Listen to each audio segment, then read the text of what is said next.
When a family grows up with dysfunctional family rules, either verbally or unstated, what happens is that everything gets turned around.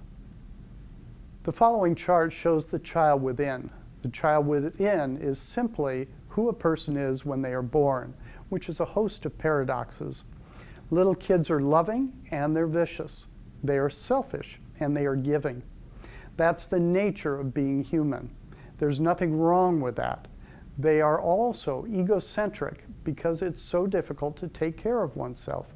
It's a full-time job at that age, so children have to fool themselves by thinking they have more strength than they really have.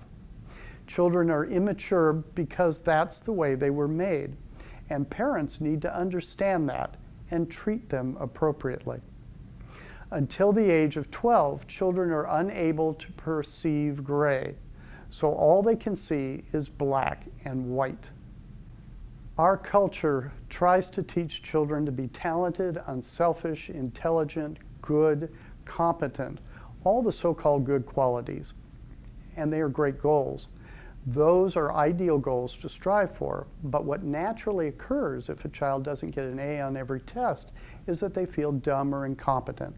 And it's a parent's job to intervene at that time and make the distinction between personhood, which is about shame, and behavior, which is about guilt.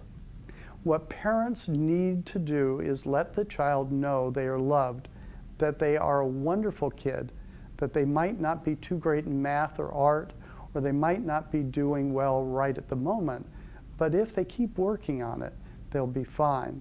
They don't need to have to be perfect at everything. No one is perfect. No one can be terrific at everything. The other thing that parents need to teach as early as possible is the idea of history. In other words, a person can't judge somebody on a moment-by-moment basis. One can be a great golfer and go out any particular day and shoot horribly, or shoot 10 times better than they ever have before.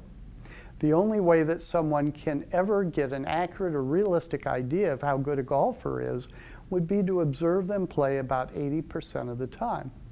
And that's the way people should be judged on any characteristic.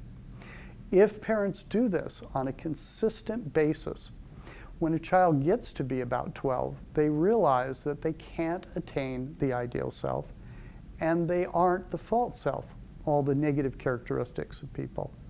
They really are a combination of both good and bad qualities, and mostly fall somewhere in between.